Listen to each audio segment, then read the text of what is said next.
की शुरुआत होती है एक कहानी को सुनाने से, जिसमें बताया गया कि एक बच्ची को उसकी दादी ने रेड कलर का हुड दिया जो उसे इतना पसंद आया कि उसने वो कभी उतारा ही नहीं। इसीलिए उसका नाम लिटिल रेड राइडिंग हुड पड़ गया। अब उसको सफर करने का बहुत शौक था। हमेशा ही उसकी ख्वाहिश अलग अलग जगहों पर जाने की थी। इसीलिए वो अपनी जिंदगी में कई सारे एडवेंचर्स करने के लिए निकल जाती है, जहाँ उसे अलग अलग किस्म की अनोखी चीजों का सामना होगा। लिटिल रेड राइडिंग हुड को लिटिल कहा गया है, तो हम भी इसे लिटिल ही कहेंगे। वो जब जंगल से गुजर रही थी तो वहाँ उसे एक विच चुड़ैल मिल जाती है, जिसे जादू करना बहुत पसंद था। लेकिन कहीं न कहीं उसके जादू में कुछ मसले थे, पर उसे इस बात का बहुत शौक था कि मैं सबको अपना जादू करके दिखाऊं। वो लिटिल को कहती है कि मैं जादू करके तुम्हारे जूते बदल सकती हूँ। पर लिटिल जवाब देती है कि नहीं, मेरे यही जूते ठीक है, मुझे नहीं बदलने। क्योंकि कहीं न कहीं वो विच के जादू के बारे में जानती थी, जो अक्सर खराब हो जाता है। विच उसे यकीन दिलाती है कि मुझ पर भरोसा रखो, जादू मुझे बहुत अच्छे से करना आता है और आगे जितनी दूर तुम सफर पर जाओगी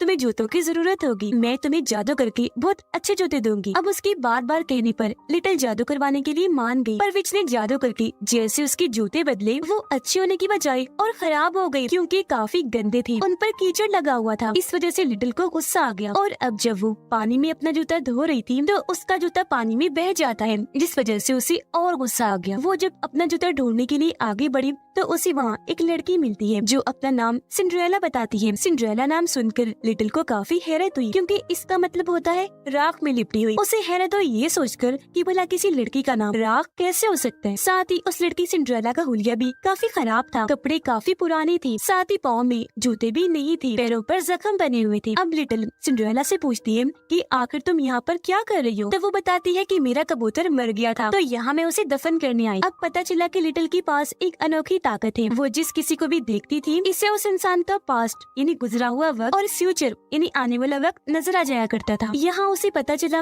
कि सिंड्रेला की 2 सौतेली बहनें हैं और उसकी सौतेली मोम भी है, जो उससे काफी बुरा बर्ताव करती है, सिंड्रेला पर काफी जुल्म करती है। उसे ठीक से खाने पीने को नहीं दिया जाता, ना ही नए कपड़े दिलवाए जाते हैं। ये सारी बातें लिटिल सिंड्रेला को बताती भी है, जो सुनकर वो काफी हैरान रह गई कि ये सब कुछ लिटिल को कैसे पता चला। और अब वो लिटिल के सामने रोने लगी, जो उसे चुप करवा के हौसला देती है। फिर लिटिल उसे बताती है कि आज राजा के महल में एक डांस पार्टी है, जो खास किंग के बेटे प्रिंस के लिए रखवाई गई है। वहाँ पर शहर की सारी लड़कियाँ आएंगी, जिनमें से प्रिंस अपनी पसंद की एक लड़की को चुन लेगा और उसके साथ ही प्रिंस की शादी करवा दी जाएगी। लिटिल आगे बताती है कि वो जगह सिर्फ खूबसूरत लड़कियों के लिए ही है, और जो लड़कियाँ कम खूबसूरत है, जिनकी हुली खराब है, उन बेचारियों की वहाँ कोई जगह नहीं। जो सुनकर सिंड्रेला काफी उदास हो जाती है। और अब हम उसकी फैमिली यानी उसकी सौतेली बहनों और मॉम को देखते हैं, जो सिंड्रेला को खास पसंद नहीं करती। वो हर वक्त उससे काम ही करवाती रहती थी। यह सिंड्रेला की एक बहन को खाने का बहुत शौक था और वो हर वक्त ये सोचती रहती थी कि मैं और खूबसूरत कैसी दिखूं। अब जब वो खाना खा रही थी तो उसके हाथ से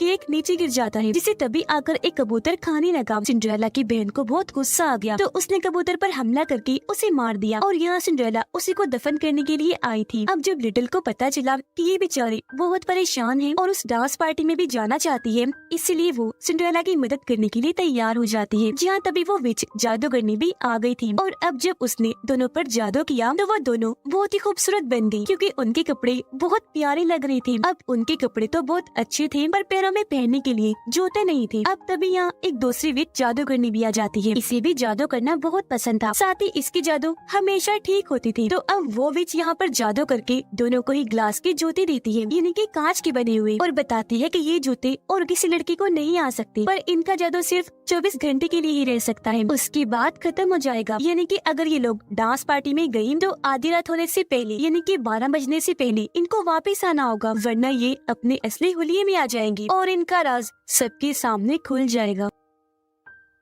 अब सिंड्रेला और लिटिल के पास कपड़े भी थे और जूते भी आ गए थे, पर ये डांस पार्टी में जाएंगी कैसे, क्योंकि इनके पास तो कोई सवारी भी नहीं है। इसलिए पहली विच यहाँ पर बड़ा सा पंपकिन कद्दू लेकर आती है, जिसके साथ एक चूहा भी था। और अब जैसे उन दोनों पर जादू किया गया, पंपकिन तो काफी बड़ा कैरेज बन जाता है, जो सवारी के तौर पर काम आएगा, उनको पार्टी में ले जाएगा। जबकि चूहा बन गया एक आदमी, जो आधा चूहा ही था, जो कैरेज को चलाने के लिए उनका ड्राइवर बनेगा। और अब जैसे ही रात हुई ये लोग डांस पार्टी के लिए निकल जाती है, पर बीच रास्ते में इन का एक्सीडेंट हो गया। कैरेज रुक गया था क्योंकि उससे कोई चीज टकरा गई थी। अब जब चूहा बाहर आकर देखता है तो वहाँ एक आदमी मरा पड़ा था, जिसे देखकर वो परेशान हो गया, चिल्लाने लगा कि कैरेज से एक आदमी टकराकर मारा गया है। अब जब सिंड्रेला और लिटिल बाहर आई तो वो इस आदमी को देखने लगी। अब लिटिल तो इस आदमी को नहीं जानती थी, पर जब सिंड्रेला से पूछा गया तो वो बताती है कि हाँ, मैं इसे जानती हूँ, ये तो रॉयल शाही फैमिली का बार्बर है, यानी कि राजा की फैमिली का, जो बाल काटता है, बालों के डिजाइन बनाता है। किंगडम मतलब पूरे राज्य में लोग इसे बाल कटवाने, डिजाइन बनवाने के लिए काफी मरते हैं, क्योंकि ये बार्बर जिस किसी की भी हेयर स्टाइलिंग करता है उस इंसान की किस्मत ही बदल जाती है। पर अब क्योंकि ये मर गया था तो ये लोग सोचते हैं कि हम अब इसे कैसे यहाँ पर छोड़ दें। लिटिल जब उसे छूकर देखती है तो उसे पता चला कि इसकी मौत अभी नहीं हुई, बल्कि काफी देर पहले ही हो गई थी, और इसे यहाँ पर इसलिए छोड़ा ताकि ये लगे कि इसकी मौत किसी कैरेज से टकराने से हुई है। ये सोचती है कि अगर हम यहीं पर रुक गए या पुलिस को बताया तो हमें काफी देर हो जाएगी और सिंड्रेला कभी भी डांस पार्टी में नहीं जा सकेगी,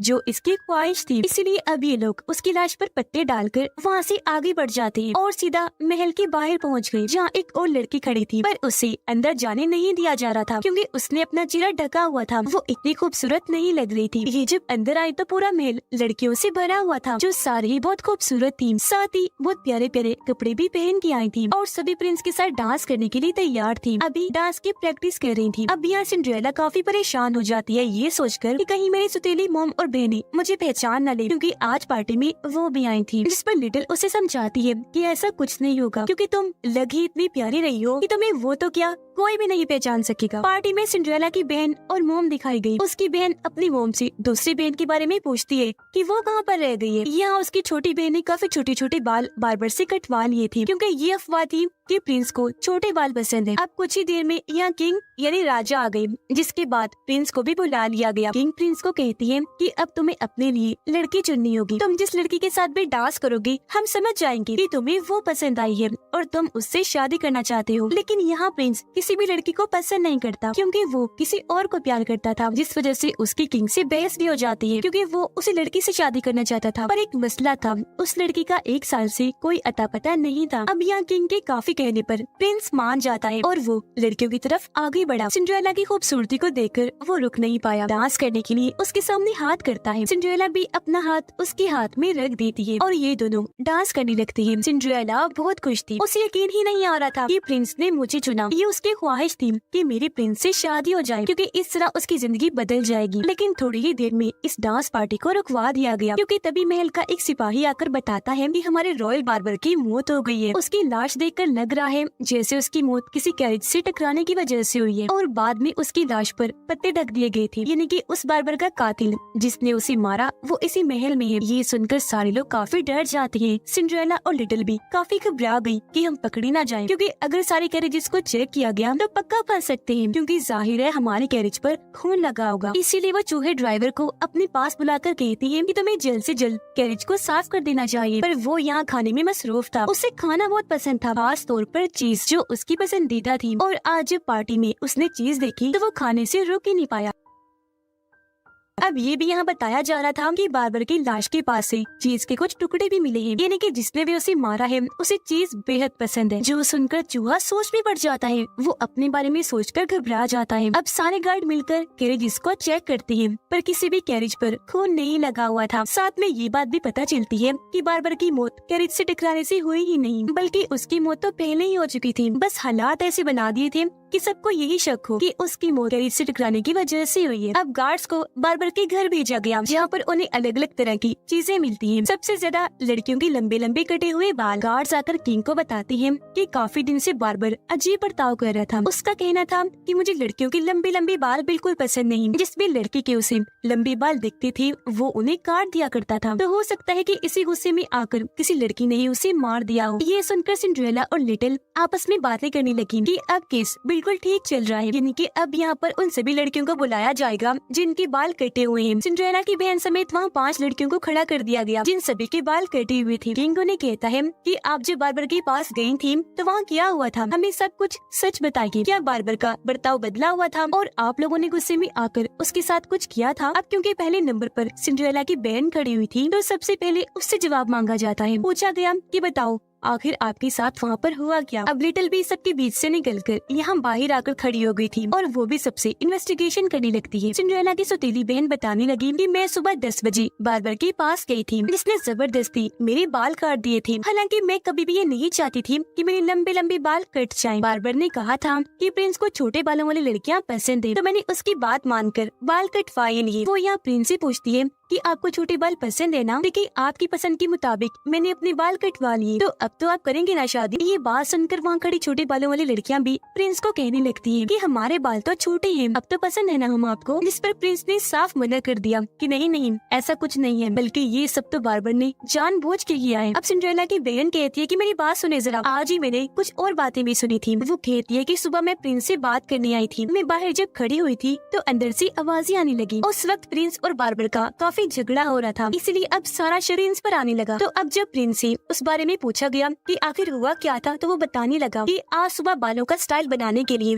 बार्बर मेरे कमरे में आया था, तो मुझे उसके सामान में लड़कियों के कटे हुए लंबे लंबे बाल दिखे। मैंने उससे पूछा कि तुमने ऐसा क्यों किया, आखिर लड़कियों के बाल क्यों काट दिए। तब बार्बर ने मुझे बताया क्योंकि मुझे लंबे बाल पसंद नहीं है और आज की बात मैं किसी ऐसी लड़की को नहीं देखना चाहूंगा जिसके बाल लंबे हों, क्योंकि इस तरह वो खूबसूरत दिखेंगी, जो चीज मुझे पसंद नहीं। मैं नहीं चाहता कि कोई लड़की प्यारी लगे। प्रिंस बताती है कि इस बात को लेकर मेरा बार्बर से झगड़ा हो गया था, जिस वजह से अब उस पर और शक होने लगा। तो प्रिंस बताता है कि जिस दौरान बार्बर का कत्ल हुआ, यानी 1 से 3 तक, इस बीच में तो यहाँ था ही नहीं, बल्कि मैं तो एक पहाड़ी पर बैठा हुआ था। राजा पूछती है किसी ने तुम्हें वहाँ बैठा हुआ देखा था, यानी कोई इंसान है जो तुम्हारा सबूत हो और बता सके कि तुम वहाँ थे। जिस पर प्रिंस कहता है कि नहीं, क्योंकि उस पहाड़ी के आसपास दूर दूर तक कोई नहीं था, यानी कि कोई सबूत नहीं था। इसलिए अब प्रिंस पर शक और बढ़ने लगा कि इसी ने बार्बर को मारा है। अब यहाँ हमें प्रिंस के बारे में बताया गया कि वो एक लड़की को प्यार करता था, वो भी इससे बहुत प्यार करती थी, पर जब प्रिंस ने उसे शादी के लिए पूछा तो उसके बाद ही वो गायब हो गई। 1 साल से उसका कोई अता पता नहीं है। हालांकि प्रिंस ने उसे ढूंढने की कोशिश भी की, पर कोई फायदा नहीं हुआ, वो नहीं मिली। प्रिंस सबको बताता है कि इसी बात को लेकर बार्बर मुझे ब्लैकमेल कर रहा था। उसका कहना था कि मैं ये सारी बात जाकर आपके डैड राजा को बता दूंगा। अगर तुम चाहते हो कि मैं अपना मुंह बंद रखूं, तो मुझे रॉयल मिरर, इन्हें शाही शीशा दे दो। पर जब मैंने वो देने से मना कर दिया तो बार्बर को बहुत गुस्सा आया, उसने मेरे साथ काफी बुरा बर्ताव किया। ये सुनकर सारे लोग कहने लगती हैं इसी ने ही मारा है बार्बर को, क्योंकि इसके पास तो अच्छी खासी वजह थी उसे रास्ते से हटाने के लिए। इसी वजह से प्रिंस को गिरफ्तार कर लिया गया और उसे वहाँ से ले जाया जाने लगा। पर तभी प्रिंस के कपड़ों में से पौधे का कांटा नीचे गिर जाता है, जिसे लिटिल उठा लेती है। वो सोचती है कि प्रिंस के कपड़ों में से कांटा गिरने का मतलब कि वो किसी जंगल जैसी जगह पर गए थे जहाँ पौधे थे, यानी कि प्रिंस सच कह रहे थे कि मैं पहाड़ी पर गया था। अब इतनी ही देर में यहाँ वही लड़की घुस आती है जो कब से महल के बाहर खड़ी थी और उसे अंदर आने नहीं दिया जा रहा था क्योंकि वो खूबसूरत नहीं थी। वो यहाँ प्रिंस के लिए सबूत के तौर पर आई थी। कहती है कि मैंने प्रिंस को देखा था, ये 1 से 3 बजे तक पहाड़ी पर बैठे हुए थे। जो सुनकर राजा काफी खुश हो जाते हैं कि शुक्र है मेरा बेटा कातिल नहीं, इसलिए प्रिंस को छोड़कर वापस महल लाया गया और अब उन पर शक भी नहीं किया जा रहा था। ये सारा केस चलते चलते 12 बजने वाले हो गए थे, जो देखकर लिटिल और सिंड्रेला काफी परेशान हो जाती है। सोचने लगी कि 12 बजने वाले हैं तो हमें यहाँ से चलना चाहिए, वरना काफी देर हो जाएगी, क्योंकि जादू के खत्म होते ही हमारे कपड़े बदल जाएंगे, हम असली रूप में आ जाएंगे। इसलिए ये दोनों जल्दी से महल से भागकर बाहर आ गई। प्रिंस भी इनके पीछे पीछे भागता हुआ आया ताकि सिंड्रेला को रोक सके, पर वो नहीं रुकती, भागती रही। इस वजह से उसका पैर फिसला, वो सीढ़ियों में गिर जाती है। उसका एक जूता भी पैरों से निकलकर वहीं गिर जाता है, पर क्योंकि देर हो रही थी तो वो बिना जूता पहने ही आगे बढ़ गई। दोनों जल्दी से कैरेज में बैठे और वहाँ से भाग जाती है। जैसे 12 बजे जादू खत्म हो गया, दोनों अपने असली हुलिये में वापस आ जाती है। सिंड्रेला लिटिल को लेकर अपने घर आई, जहाँ पर लिटिल देखती है कि किस तरह सिंड्रेला के साथ जुल्म नाइंसाफी होती है। उसकी सौतेली मोम और बहनें खुद काफी अच्छी जगह पे रहती हैं, जबकि सिंड्रेला को घर की छोटी सी जगह पे रखा जाता है। रात के वक्त लिटिल को कुछ आवाजें सुनाई दी गई। आवाज का पीछे करते हुए वो जब एक जगह पर आई तो वहाँ सिंड्रेला की दूसरी बहन थी, यानी वही जिसे खाना बहुत पसंद था, जो पार्टी में भी नहीं आई थी। वो यहाँ पर गार्ड से छुप कर बैठी हुई थी, जो उसे पकड़ने आई थी, क्योंकि सभी गार्ड्स को लगता है कि इसने ही बार्बर को मारा है। तो अब यहाँ सिंड्रेला की बहन लिटिल को अपनी कहानी बताने लगती है कि आखिर मेरे साथ रात हुआ क्या था। वो कहती है कि मुझे बार्बर ने खत लिखा था कि मैंने तुम्हारे बाल काटने हैं। जब मैं वहाँ पर पहुंची तो किसी ने पीछे से मुझ पर वार किया।